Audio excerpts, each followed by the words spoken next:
اللہ سبحانہ و تعالیٰ کے نام پاک سے آغاز جو بڑا مہربان نہایت رحم فرمانے والا ہے، اور کروڑوں درود و سلام ہمارے اور آپ کے آقا حضرت احمد مجتبیٰ محمد مصطفیٰ صلی اللہ علیہ وآلہ وسلم پر کہ آپ کی خدمت اقدس میں ہدایہ درود پیش کرنا اہل ایمان کے لیے دنیا اور آخرت میں کامیابی، بھلائی، فلاح، نجات اور بلندی درجات کا ذریعہ ہے۔ اللہم صلی علی سیدنا و مولانا محمد وعلی آل سیدنا و مولانا محمد وبارک وسلم وصلی علیہ۔ ناظرین محترم السلام علیکم ورحمۃ اللہ وبرکاتہ۔ میں ہوں آپ کا میزبان محمد رئیس احمد، اور پیش کیا جا رہا ہے پروگرام روشنی سب کے لیے۔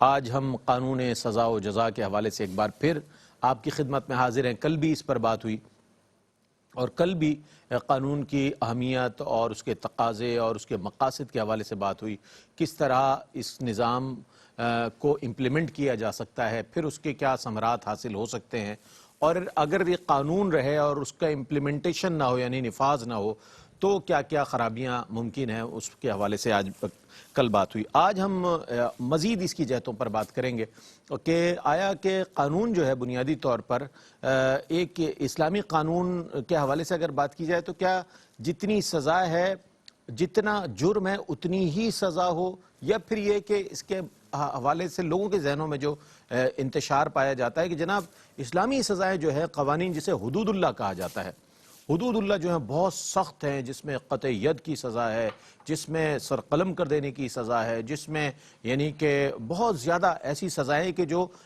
میں سمجھتا ہوں مغرب جو ہے اس پر اعتراضات کرتا ہے، کہتا ہے کہ جناب یہ تو انسانیت سو سزائیں آپ نے رکھی ہوئی ہیں، یہ تو انسان کی اس مطلب انسان کے لیے بہت زیادہ دردناک سزائیں ہیں۔ ایسا ہرگز نہیں۔ کل بھی یہی بات ہوئی کہ یہ بنیادی طور پر انسان کو کیا پورے معاشرے کو بہتر کرنے کے لیے سزائیں ہیں۔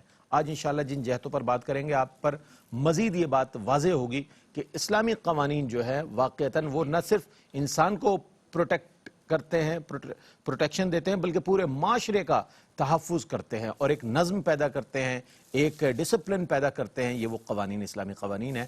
علامہ لیاقت حسین اظہری صاحب ہمارے پہلے مہمان ہیں جو تشریف فرمائے۔ السلام علیکم ورحمۃ اللہ وبرکاتہ۔ السلام ورحمۃ اللہ وبرکاتہ۔ علامہ حافظ اویس احمد صاحب تشریف فرما ہے جو کہ آج ہمارے انشاءاللہ سوالات کے جوابات دیں گے۔ السلام علیکم ورحمۃ اللہ وبرکاتہ۔ وعلیکم السلام ورحمۃ اللہ۔ اچھا حضرت، اس سے پہلے کہ ہم اسلام کے قوانین کے حوالے سے بات کریں، سزا و جزا کے حوالے سے، سابقہ امتوں میں جو سزا و جزا کا تصور ہے اس کے حوالے سے میں چاہوں گا قرآن اس حوالے سے ہماری کیا رہنمائی کرتا ہے، ان کا کیا احوال تھے، اس حوالے سے میں چاہتا ہوں کچھ روشنی ڈالیے۔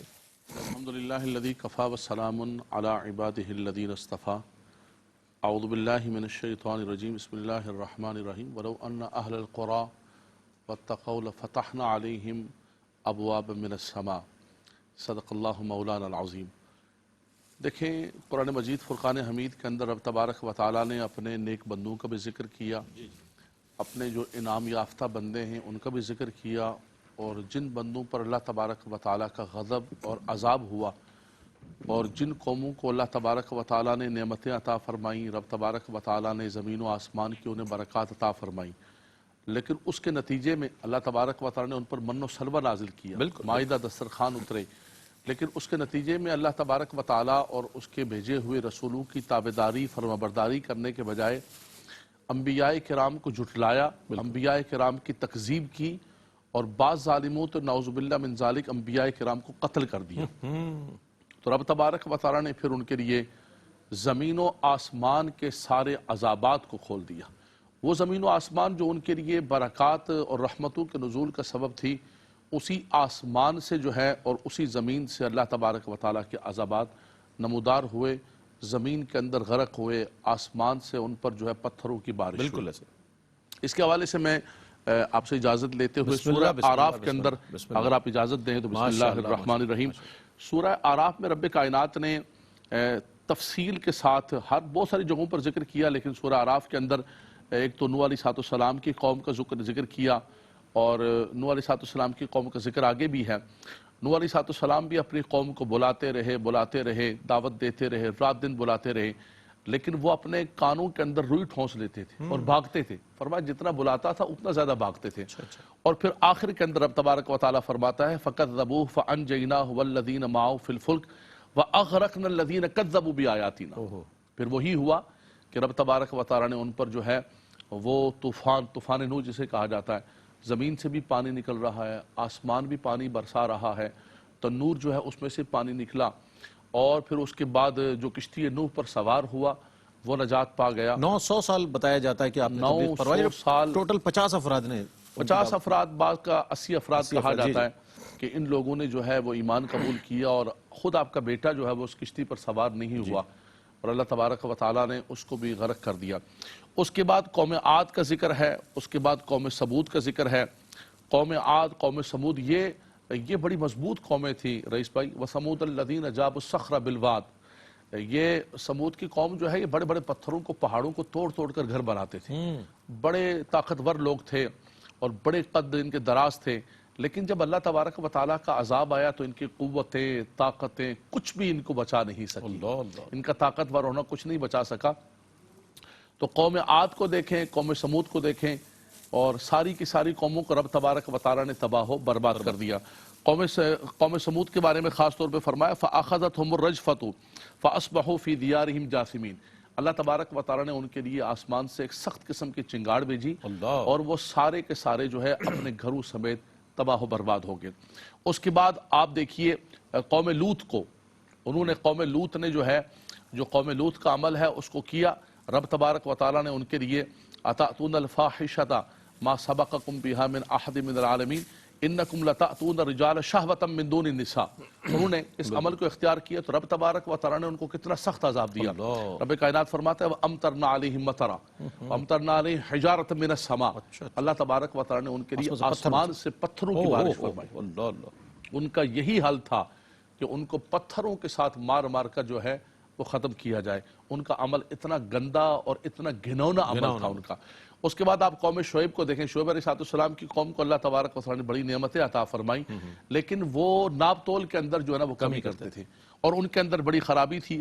حضرت شعیب علیہ السلام نے ان کو بہت روکا کہ تم یہ کام نہ کرو، لیکن جب انہوں نے بھی نہ مانی تو فَأَخَذَتْهُمُ الرَّجْفَةُ، ان پر چنگاڑ کا عذاب آیا، اور اللہ تبارک و تعالیٰ نے ان کو غرق کر دیا، ان کو تباہ کر دیا، رب تبارک و تعالیٰ نے ان کے نام و نشان کو مٹا دیا۔ اسی طرح فرعونیوں پر بہت سارے عذابات آئے، فَأَرْسَلْنَا عَلَيْهِمُ الطُّوفَانَ وَالْجَرَادَ وَالْقُمَّلَ وَالضَّفَادِعَ وَالدَّمَ آیَاتٍ مُفَصَّلَاتٍ، ان پر اللہ تبارک و تعالیٰ نے فرعونیوں پر جو ہے وہ طوفان بھیجا، اور ان پر جو ہے ٹڈیاں بھیجی، ان پر جو ہے وہ کھٹمل بھیجے، ان پر اللہ تبارک و تعالیٰ نے مینڈکوں کا عذاب بھیج دیا، اور وہ جس چیز کو نکالتے تھے اس میں سے خون ہی خون ہوتا برتنوں کے اندر۔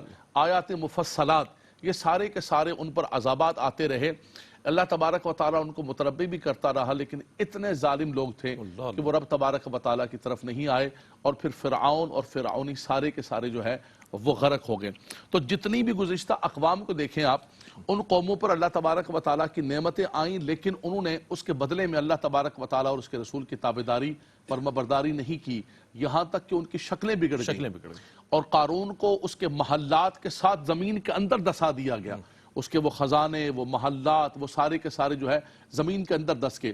تو یہ ساری کی ساری چیزیں ہمارے لیے اس لیے بیان کی ہیں، یہ کوئی سٹوری بک نہیں ہے، یہ کوئی تاریخ کی کتاب نہیں ہے، یہ کتاب عبرت ہے۔ بالکل فَاعْتَبِرُوا يَا أُولِي الْأَبْصَارِ، بالکل اے عقل والو، ان واقعات کو پڑھ کر جو ہے تم عبرت حاصل کرو، اور اپنی زندگی اللہ اور اس کے رسول کے احکامات کے مطابق گزارو۔ ٹھیک ہے۔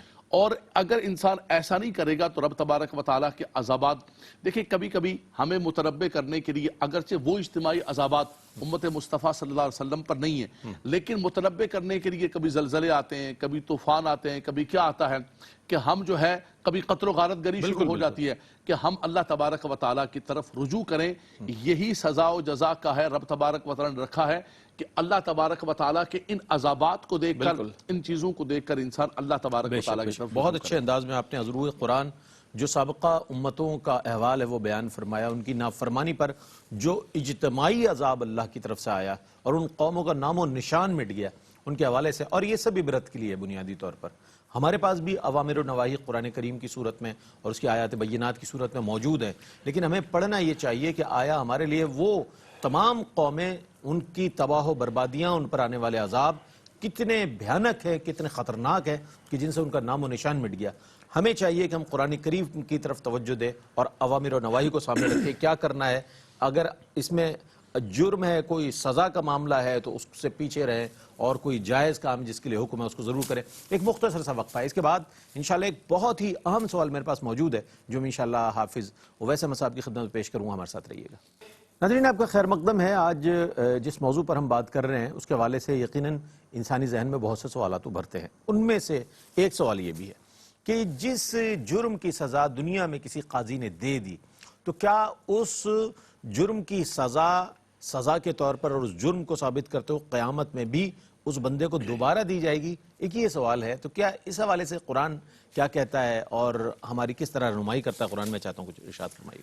بسم اللہ الرحمن الرحیم۔ دیکھیں مجرمین کی دو قسمیں ہیں، ایک تو کافر مجرمین ہیں جن کا ذکر علامہ صاحب نے کیا، ان کے بارے میں تو قرآن کریم نے کہہ دیا ہے کہ دنیا میں بھی عذاب، اس کی مختلف صورتیں ہمارے سامنے آ گئی۔ آل فرعون کے بارے میں قرآن کہتا ہے کہ قبر میں بھی گئے ہیں نا تو النار یعرضون علیہا غدوا وعشیا، قبر میں بھی صبح و شام آگ ان پہ پیش کی جا رہی ہے، اور جب وہ قیامت کے دن آئیں گے نا تو وَيَوْمَ تَقُومُ السَّاعَةُ أَدْخِلُوا آلَ فِرْعَوْنَ أَشَدَّ الْعَذَابِ۔ دنیا میں بھی غرق ہوئے، قبر میں آگ جلا رہی ہے، اور اللہ فرماتا ہے کہ جب قیامت کا دن آئے گا تو انہیں کہا جائے گا آج ڈبل عذاب میں داخل ہو جاؤ۔ تو یہ کافروں کا جو معاملہ ہے، جتنی تفصیل بیان کی گئی ہے، یہ ان کا معاملہ ہے کہ دنیا لہم خزی فی الدنیا ولہم فی الآخرۃ عذاب عظیم، آخرت میں بھی ان کے لیے بہت بڑا عذاب اللہ پاک نے تیار کر رکھا ہے۔ رہی یہ بات کہ ایک جو جرم کرنے والا ہے وہ صاحب ایمان ہے، مسلمان ہے، دنیا میں قاضی فیصلہ کرتا ہے اور وہ سزا پاتا ہے، تو یہ ذہن میں رکھیں گے جو اسلامی حد ہوتی ہے اور اسلامی سزا ہوتی ہے، یہ ایک کمپلیٹ پیکج ہوتا ہے۔ یعنی کمپلیٹ پیکج سے مراد یہ ہے کہ اس میں دل کی شرمندگی بھی ہوتی ہے، زبان کی توبہ بھی ہوتی ہے، اور پھر حد بھی جاری ہو رہی ہوتی ہے۔ تو جب دل بھی اللہ کی بارگاہ میں جھک گیا، شرمندہ ہے، زبان سے بھی توبہ تائب انسان ہو رہا ہے، اور پھر اس پہ حد بھی جاری ہو رہی ہے، تو وہ نہایت پاکیزہ ہو کے اللہ کی بارگاہ میں پہنچتا ہے۔ ٹھیک ہے، آپ دیکھیں نا کہ ایک شخص نے جو ہے وہ بدکاری کی اور انہیں سزا جاری کر دی گئی دنیا میں، اور ان کا انتقال بھی ہو گیا، تو حضور جب گزرے کہیں سے تو لوگ ان کے بارے میں بدگوئی کر رہے تھے کہ وہ ایسا تھا، ایسا تھا، ایسا تھا۔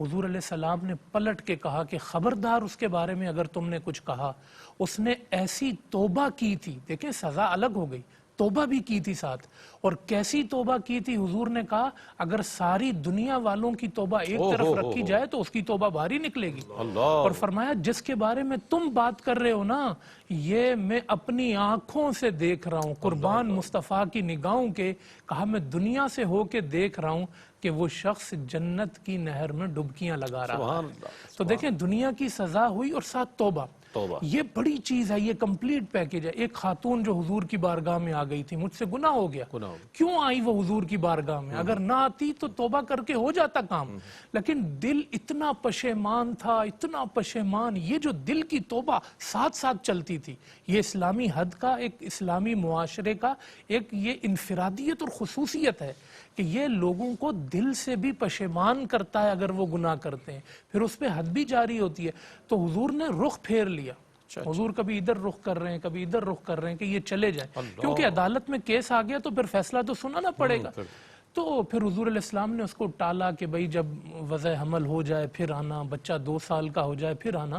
یعنی وہ شدت کتنی ان کے دل میں تھی کہ بچہ روٹی کھانے لگ گیا پھر وہ خاتون آئی کہ مجھ پہ حد جاری کی جائے، تو یہ دل کی پشیمانی تھی۔ لیکن اگر کہیں سسٹم ایسا ہے کہ دنیاوی سزا سے آدمی مجبوراً پھنس گیا کہ بھئی اب مجھے تو سزا، لیکن اب بھی اس کی اکڑ ختم نہیں ہوئی، اب بھی وہ کہتا ہے کہ میں جو ہے وہ گناہ کرتا رہوں گا اور مجھے موقع، تو اب بھی اس کی یہ جو حد اس پہ جاری ہوئی ہے نا، یہ گارنٹی نہیں بنے گی کہ قیامت کے دن یہ بچے گا، کیونکہ توبہ کمپلسری ہے۔ ہاں توبہ کمپلسری ہے، ساتھ دل ضرور جھکے۔ اگر توبہ نہیں کی اور حد جاری ہو گئی نا تو پھر اللہ کے ذمہ کرم پہ قیامت کے دن وہ پکڑ بھی کر سکتا ہے، قیامت کے دن اگر وہ چاہے تو بخش بھی سکتا ہے، اس کی مرضی ہے۔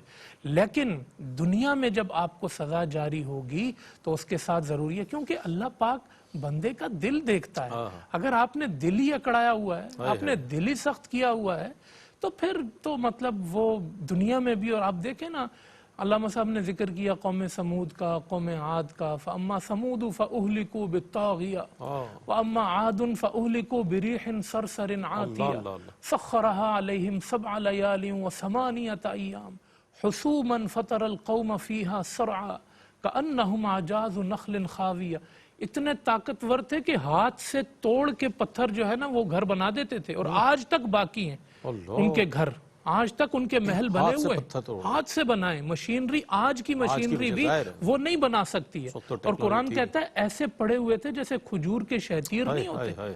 تو دنیا میں بھی ذلت ان کا مقدر تھی، اکڑنی ختم ہوئی۔ ہاں، ابو جہل نے کہا میری گردن تھوڑی نیچے سے کاٹنا تاکہ میری مرنے والوں میں میری گردن بھی بڑی نظر آئے، مرتے ہوئے بھی اکڑنی ختم ہو رہی ہے۔ یہ ایسے کافر اور مجرمین ہیں، تو ان کے لیے خطرہ ہے۔ تو انسان جب گناہ کرتا ہے نا، اچھے لوگوں کی آخری آیت پیش کروں گا، قرآن کہتا ہے ان الذین اتقوا اذا مسهم طائف من الشیطان تذکروا فاذا هم مبصرون، تقوی والے وہ ہوتے ہیں اگر شیطان ان کو چھو کے چلا جائے نا، گناہ کی رغبت کر دے ان کے دل میں، تذکروا، انہیں اللہ کی یاد آ جاتی ہے، فَإِذَا هُمْ مُبْصِرُونَ، ان کی آنکھیں بند نہیں ہوتی، کھل جاتی ہیں۔ یہ ہے، یہ نبیوں کا طریقہ ہے، یہ صالحین کا طریقہ ہے کہ وہ بہت جلد اللہ کی طرف مائل ہو جانے والے ہوتے ہیں۔ تو انسان کو اسی چیز کی برکت بھی پھر کیا کہنا ہے۔ دیکھیں صالحین کا جب ذکر آتا ہے تو پھر ان کے وہ اوصاف بھی سامنے آتے ہیں کہ ظاہر ہے شیطان تو عدو مبین کا ہے نا، کھلا دشمن ہے، تو کھلا دشمن ہے، وہ تو سب کے پاس گمراہی لے کر جائے گا، لیکن جو اللہ کے صالح بندے ہیں وہ اسی وقت اللہ کے ذکر کی طرف لوٹ جاتے ہیں اور اسی وقت اللہ کی یاد میں مصروف ہو جاتے ہیں اور شیطان ان سے دور ہو جاتا ہے۔ اچھا، اب ہم یہ جاننے کی کوشش کریں گے کہ آیا جرم پر سزا کا جو تناسب ہے وہ کیا رکھا گیا ہے؟ کہا جاتا ہے کہ بھائی اسلام میں سزائیں بڑی سخت ہیں، یہ میں نے سرنامہ کلام میں بھی بات عرض کی۔ علامہ صاحب اس حوالے سے کیا روشنی ڈالیے گا اس ہمارے سوال پر؟ دیکھیں، یہ لبرلز لوگ اور بے دین لوگ اور جو اسلام کے دشمن ہیں یا پھر جو ہے وہ اسلام کے احکامات کو اس زمین پر سے مٹانا چاہتے ہیں، ان کا ہمیشہ یہی ہوتا ہے کہ اسلامی سزائیں بڑی سخت ہیں اور نعوذ باللہ من ذالک بڑی ظالمانہ ہیں، اور اس قسم کے لفظ استعمال کیے جاتے ہیں۔ دیکھیں، یہ اللہ تبارک و تعالیٰ کی حدود ہیں۔ رب تبارک و تعالیٰ، ایک تو رب تبارک و تعالیٰ اپنے بندوں پر کبھی ظلم نہیں فرماتا ہے، وَمَا رَبُّكَ بِظَلَّامٍ لِّلْعَبِيدِ، اپنے بندوں پر ظالم نہیں ہے وہ۔ اس نے جو چیز بھی ہم نے جسے پچھلے قوانین کے حوالے سے ذکر کیا، جو قانون عطا فرمایا ہے یا اس قانون کی خلاف ورزی کرنے پر، یہ سب کچھ رب تبارک و تعالیٰ نے انسان کی فلاح کے لیے، انسان کی منفعت کے لیے اور اس معاشرے کو، سوسائٹی کو، سماج کو، اللہ کی زمین کو فساد سے اور خرابیوں سے بچانے کے لیے کیے رب تبارک و تعالیٰ نے۔ دنیا یہ کہتی ہے کہ بھئی یہ بندہ ٹھیک ہے، اس نے قتل کر دیا ہے، اس نے مار دیا ہے، ٹھیک ہے، یہ مقتول، اس کی بیوہ بھی ہے، اس کے بچے بھی ہیں، لیکن ہو گیا نا، اب اس کو چھوڑ دو، اب یہ قاتل کو تم کیوں مارنے لگے ہو، اس کو تم کیوں کرنے لگے ہو؟ آپ کی ہمدردی اس قاتل کی طرف بہت زیادہ آ گئی ہے، اور آپ کو ساری انسانیت اور انسانیت کی ساری ہمدردیاں، حقوق آپ کو اس وقت نظر آ گئے، یہ ان کا سارے کا سارا خاندان، اور سب سے بڑھ کر بات یہ ہے، قرآن نے کہا کہ تم اس قاتل سے ہمدردیاں نہ کرو۔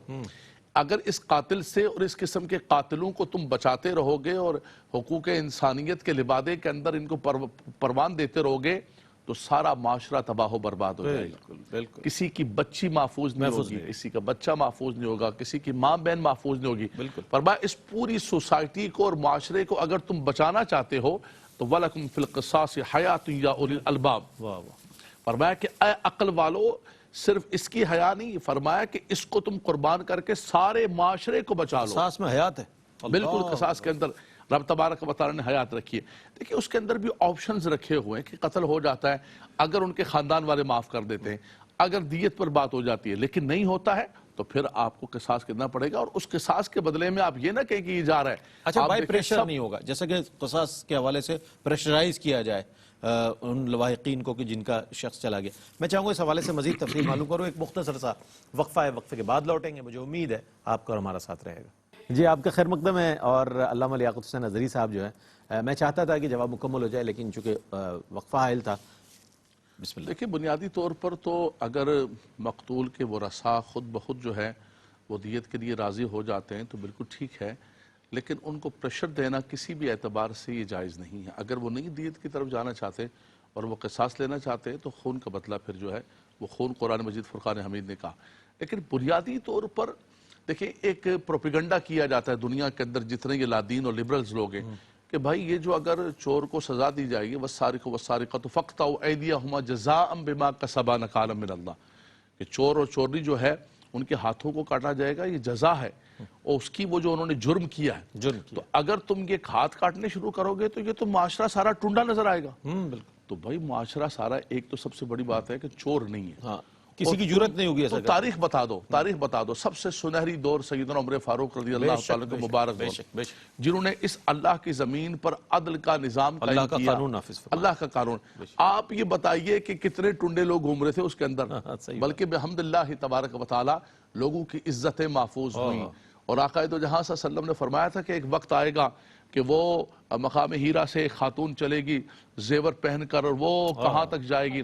مکہ مکرمہ تک آئے گی، اور کوئی اس کو ہاتھ لگانے والا دیکھنے والا نہیں ہوگا. اور وہ زمین پر، یعنی اسلام کے جو قوانین ہیں صرف تھیوری نہیں ہے، خلفائے راشدین نے ان کو زمین پر نافذ کر کے دکھایا. زکوٰۃ لینے والا کوئی نہیں ہے، جرم کرنے والا کوئی نہیں ہے. اللہ کی زمین پر پھر اللہ نے رحمتیں برکتیں نازل کرنا شروع کر دیں. جس زمین پر عدل ہوتا ہے اللہ کی برکتیں آ جاتی ہیں. کتنے لوگ تھے جن کے ہاتھ کاٹے گئے؟ نہیں، ایسا نہیں ہے. یہ آپ ڈرا کر لوگوں کو بے دین نہ کریں، بلکہ اس کے ذریعے لوگوں کی عزتیں، لوگوں کی جان مال عزت ہو، مال کی حفاظت ہو. بہت عمدہ. اچھا ایک تو چیز یہ ہے کہ ہمارے ہاں مال دولت اور ایسی آسائشیں مل جائیں تو ہم بڑے خوش ہو جاتے ہیں. ہم کہتے ہیں بھائی ماشاءاللہ اور یہ سب میرے رب کا فضل ہے، ھذا من فضل ربی. لیکن صحابہ کا طرز زندگی دیکھیں کہ اگر آسائشیں آ گئیں تو ان میں خوف پیدا ہو جاتا تھا کہ ایسا تو نہیں ہے کہ ہمارے اعمال کی جزا اللہ نے ہمیں دنیا میں دے دی ہے. یہ دیکھیں کہ خشیت الہی اس میں کتنی ہے، آخرت کا خوف کتنا ہے. کیا فرمائیے گا علامہ صاحب؟ میں چاہتا ہوں اس پر کچھ روشنی ڈالیے. دیکھیں یہ قانون بھی کافروں کے لیے ہے، جو قرآن نے واضح الفاظ میں بیان کیا ہے کہ کافر دنیا میں کوئی اچھا عمل کرتا ہے تو اس کا بدلہ اس کو مال کی صورت میں، عزت کی صورت میں، اچھائی کی صورت میں دنیا میں ہی مل جاتا ہے. اولئک لا خلاق لہم فی الآخرہ، آخرت میں ان کا کوئی حصہ نہیں ہے، اور آخر میں حبطت اعمالہم، ان کے اعمال ضائع ہو جاتے ہیں، آخرت کا کوئی. لیکن جو بندہ مسلم ہوتا ہے نا وہ تو ربنا آتنا فی الدنیا حسنہ وفی الآخرۃ حسنہ. یہ کوئی قانون نہیں ہے کہ اگر دنیا میں کسی کو پیسہ بہت مل رہا ہے، مومن کو دنیا میں نعمتیں بہت مل رہی ہیں، تو آخرت میں اس کی نعمتیں لیس ہو گئی ہیں، ختم ہو گئی ہیں، کم ہو گئی ہیں. یہ کوئی قانون نہیں. لیکن یہ جو بعض صحابہ کرام کا معمول ذکر کیا ہے نا کہ وہ دنیا میں جب اپنی نعمتیں دیکھتے تھے تو خوف سے کانپتے تھے کہ یا اللہ کہیں وہ جو آخرت میں ملنا تھا دنیا میں تو نہیں مل گیا. تو یہ اصل میں کوئی قانون نہیں تھا، بلکہ یہ ان کا تقویٰ تھا، یہ ان کا خوف خدا تھا کہ وہ دنیا کی نعمتوں کو کس اینگل سے دیکھتے تھے کہ کہیں یہ ہماری ڈھیل تو نہیں ہے، یہ ہمارے ساتھ جو ہے وہ دنیا میں ہی معاملہ برابر. خود احتسابی کا عمل جو ہے، ہاں یہ خود احتسابی تھی. اور آپ یقین کریں موجودہ دور میں میرے اپنے استاذ محترم علامہ غلام رسول سعیدی رحمۃ اللہ علیہ کی زندگی میں یہ معمول میں نے دیکھا کہ ایک وقت آیا وہ مطلب گھڑیوں کے بہت شوقین تھے، چیزیں پین اور دیگر چیزیں اللہ نے ان کو وافر مقدار میں دی تھی، لیکن زندگی کا ایک حصہ ایسا آیا کہ سب انہوں نے تقسیم کر دیا اور روتے ہوئے تقسیم کیا اور کہا کہ میں اللہ سے ڈرتا ہوں کہ کہیں مجھے دنیا میں تو سب کچھ نہیں دے دیا گیا، یا اللہ میں تیرے سے آخرت کا طالب ہوں، دنیا کا طالب نہیں ہوں. یہ منظر میں نے اپنی آنکھوں سے اپنے استاذ محترم کا دیکھا. اللہ تعالیٰ ان کے درجات بلند فرمائے. آمین. اللہ ان کے درجات بلند فرمائے، غریق رحمت فرمائے علامہ صاحب کو جو محسن ہیں اہل سنت کے دین اسلام کے. تو یہ تقوی کی بنیاد پہ ہوتا ہے، یہ انسان کی سوچ کی بنیاد پہ ہوتا ہے، انسان کی فکر کی بنیاد پہ ہوتا ہے. اور باقی ایک جملے کا میں بھی اضافہ کرنا چاہوں گا، جیسے کہا نا کہ یہ لبرلز ہیں، یہ دنیا بھر کے لوگ ہیں، اسلامی سزاؤں پر اعتراضات کرتے ہیں. میں کہتا ہوں کہ 14 صدیوں میں مسلمانوں نے کوئی گوانتے ناموبے نہیں بنائی. کیا اچھی مثال دی آپ نے. مسلمانوں نے نہیں بنائی ہے. تمہاری جیلیں مشہور ہیں جس میں تم تشدد کرتے ہو اور مسلمانوں کی بات کرتے ہو. 3rd ڈگری کس نے ایجاد کی ہے؟ 4th ڈگری کس نے ایجاد کی ہے؟ 5th ڈگری کس نے ایجاد کی ہے؟ تم ڈگریاں ایجاد کر کے عراق کے اندر، فلسطین کے اندر دنیا کے مسلمانوں کا خون بہا کے تم لوگوں نے پھر کہتے ہو مسلمانوں کا اسلام سخت ہے. یہ منافقت ہے ان دنیا کے لوگوں کی جو اسلام پہ اعتراض کرتے ہیں. اسلام نے تو تحفظ دیا ہے، رحمت کا نظام دیا ہے، برکت کا نظام دیا ہے. اور دنیا میں جس کو خود احتسابی ہو، یار ٹوٹی اگر کھلی ہوئی ہو نا اور اس میں سے پانی بہ رہا ہو تو مسلمان پانی بہانا جو ہے وہ زائد پانی جو پانی نہیں بہاتا وہ خون بہائے گا، بہت وہ اچھی مثال شدت دی، کرے گا۔ بہت اچھی مثال۔ تو مسلمان کو اللہ نے جو دین دیا ہے وہ رحمت والا بہت ہے، عمدہ، اور خود مسلمان بھی اس نبی کا امتی ہے جو رحمت للعالمین۔ بہت عمدہ۔ چونکہ اسلام جو ہے مکمل ضابطہ حیات ہے، تو اس کے جو قوانین ہیں اس میں بھی پروٹیکشن ہے، تحفظ ہے، امن ہے، سلامتی ہے، آشتی ہے، اور صرف مسلمانوں کے لیے نہیں ہے، ذمیوں کے بھی حقوق بیان فرمائے ہیں، غیر مسلموں کے بھی حقوق بیان فرمائے، اور اسلام جیسا مذہب تو واقعتاً دنیا میں کوئی ہو ہی نہیں سکتا، اور اس کے جو قوانین ہیں وہ بھی۔ اچھا، اسلام کی قوانین کی خصوصیات پر ہم نے بات کی، بلا شبہ اس میں کوئی دو رائے نہیں ہے، لیکن اس کا امپلیمنٹیشن، اس کا نفاذ کس کی ذمہ داری ہے، اس پر ہم بات کریں گے۔ کیا فرمائیے؟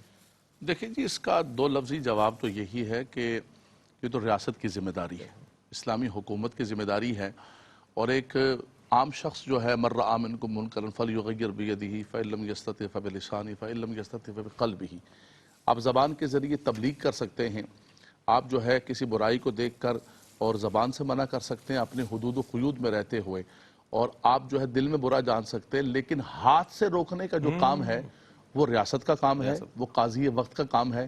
اگر آپ ہر شخص کے ہاتھ میں قانون دے دیں گے اور ہر شخص کو یہ کہیں گے کہ تم جو ہے اپنے ہاتھ سے روکو، تو ایک انارکی پھیل جائے گی، انتشار پھیل جائے گا، افتراق پھیل جائے گا۔ لیکن یہ ذمہ داری ہے اسلامی حکومت کی۔ دیکھیں، یہ جتنی دنیا کی غیر مسلم قیادتیں ہیں اور غیر مسلم قوتیں ہیں، ہم اگر 40 لاکھ مسلمان بھی حج کریں نا تو ان کو کوئی ٹینشن نہیں۔ 40 لاکھ مسلمانوں کے حج کرنے سے ہم نماز پڑھیں، ہم حج کریں، ہم روزہ کریں، روزہ رکھیں، بلکہ وہ آپ کی افطار پارٹی کریں گے، اور آپ کا جو ہے وہ کہیں گے جی ہم بھی محفل میلاد رکھ لیتے ہیں، کوئی مسئلہ نہیں، وائٹ ہاؤس میں رکھ لیتے ہیں، ان کو کوئی ٹینشن نہیں۔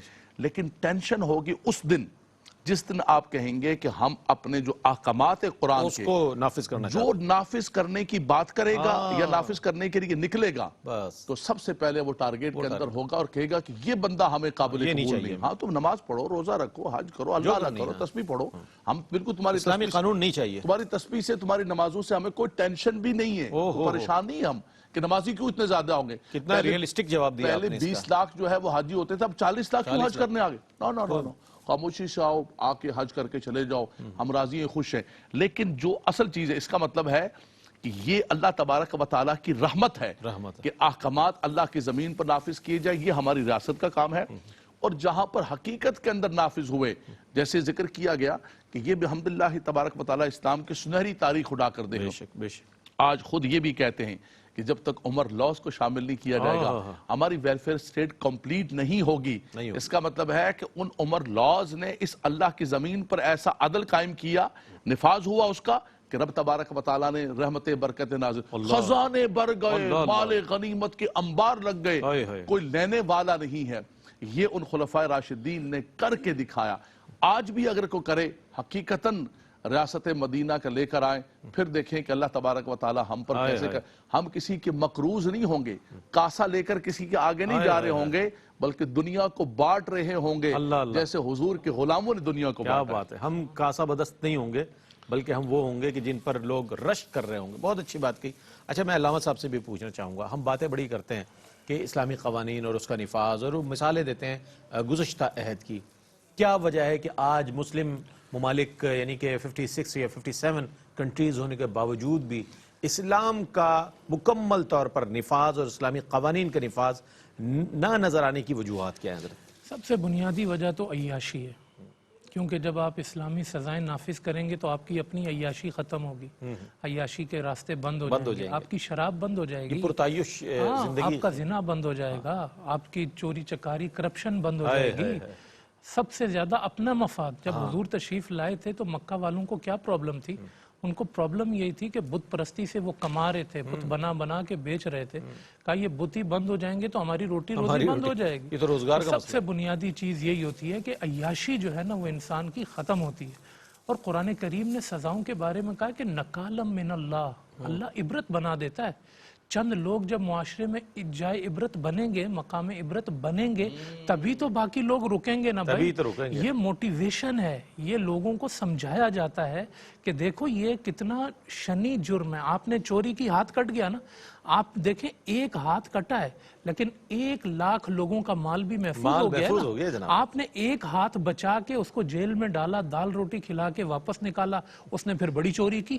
آپ نے اور اس لاکھوں کو تو لوگوں آپ نے اور ٹرینڈ کر اس دیا, کو ٹرینڈ کر دیا آپ نے بالکل بھائی. آپ مضبوط ہو گیا وہ تو کہ چل کوئی اللہ نہیں, کہتا ہے نکالم من اللہ, عبرت بنائیں گے, عبرت بناؤ. نشان عبرت. اور آخری چیز یہ عرض کروں کہ ایک نوجوانوں کے لیے کیا پیغام ہے.